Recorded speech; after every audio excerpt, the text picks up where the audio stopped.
আজকের যে আবহাওয়া মোটামুটি 2টা 2:30 পর্যন্ত যে অবস্থা ছিল, মানে এত গরম। আর যে সাইডে কাজ করছি এই সাইডে কিন্তু অলরেডি মানে উপরে টিন নাই, মাঠের মাঝখানে না দেখালে প্রথমে দেখেন পাট ক্ষেত দিয়ে কী একটা অবস্থা। আর দ্বিতীয় কথা এখন দেখায় আপনাদেরকে কাজটা, এসির পয়েন্ট, এসির সুইচ নিতে একটা পাওয়ার পয়েন্ট,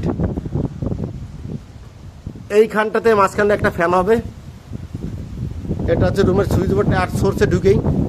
আর দ্বিতীয়ত কথা এইখানে একটা পাওয়ার পয়েন্ট রেখেছি মাঝখানটাতে। আর এর সাইডে আর একটা আছে বারান্দায় রুম আছে, এই রুমটাতে আমি একটা পাওয়ার পয়েন্ট, সুইচ বোর্ড, ওইখানটাতে লাইট হবে।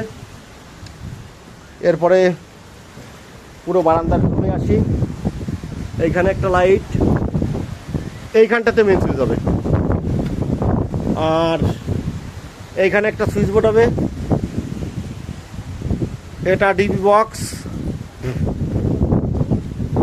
এই পাশে আর একটা, এইখানে এলো মোটরের সুইচ হবে, এইখানে এই কর্নারে মোটর বসবে আর মোটরের এইখানে হলো সুইচ। বারান্দার একটা রুম,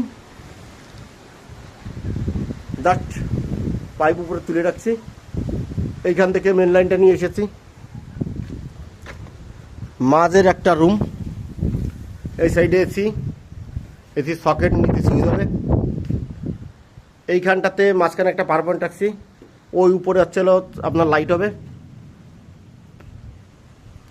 অনেকেই উল্টোপাল্টা কাজ করেন, কিন্তু একটা কথা হলো কি, এই ভিডিওটা যদি দেখে কেউ যদি সেভ করে রাখতে পারেন, অবশ্যই দেখা যায় তাদের টিন শেড ঘর করবেন। এইভাবে যদি কাজ করেন কোনো সমস্যা কিন্তু হবে না। আর একটা রুম, এই পাশে আর একটা রুম আছে, মাঝখানে লাইট, কর্নারে পাওয়ার পয়েন্ট।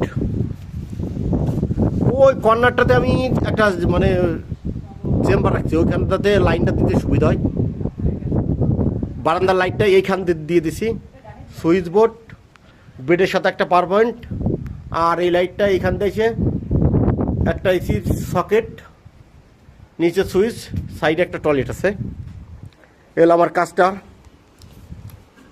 অনেকেই তো উল্টোপাল্টা অনেক কাজ কাম করেন, কাজ করতে গিয়ে কিন্তু ধরা খান। কিন্তু একটা কথা হলো কি, যে ভিডিওটা যদি সেভ করে রাখেন বা ভিডিওটা যদি কখনো ফলো করেন, অবশ্যই আপনার কাজটা ইজিভাবে বুঝতে পারবেন।